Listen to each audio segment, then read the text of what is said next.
এক দেশে ছিল এক জাদুকর, নাম জারিন।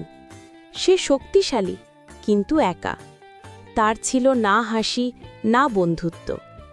সে ভাবত মানুষকে বিশ্বাস করা মানেই দুর্বলতা।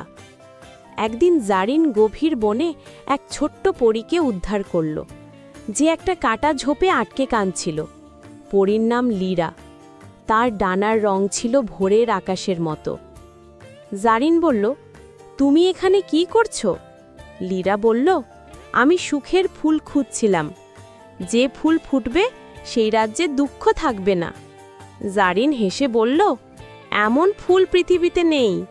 কিন্তু লীরা দৃঢ়ভাবে বলল, যার হৃদয়ে ভালোবাসা আছে তার কাছেই ফুল ফোটে। পরীর কথায় জাদুকরের মনে অজানা আলো জ্বলে উঠল। সে প্রথমবার কারোর জন্য নিজের জাদু ব্যবহার করল। পরীর ডানার ক্ষত সারিয়ে দিল। লীরা হাসল, আর তার চোখ থেকে একটি অশ্রুবিন্দু পড়ে গেল মাটিতে। অবাক হয়ে জারিন দেখল, সেই অশ্রু মাটি ছুঁয়েই সোনালি ফুলে পরিণত হল। রাজ্যে ছড়িয়ে পড়ল সেই ফুলের সুবাস। মানুষ আবার হাসতে শুরু করল।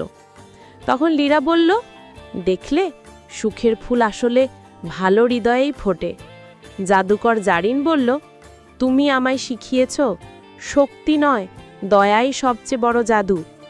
সেদিন থেকে তারা দুজন মিলে মানুষের মাঝে ভালোবাসা ও আলো ছড়াতে লাগল।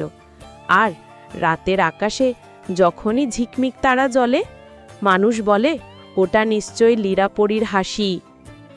নৈতিক বার্তা: ভালোবাসা ও দয়ার শক্তি সবচেয়ে বড় জাদু। তা অন্ধকার মনকেও আলোকিত করে।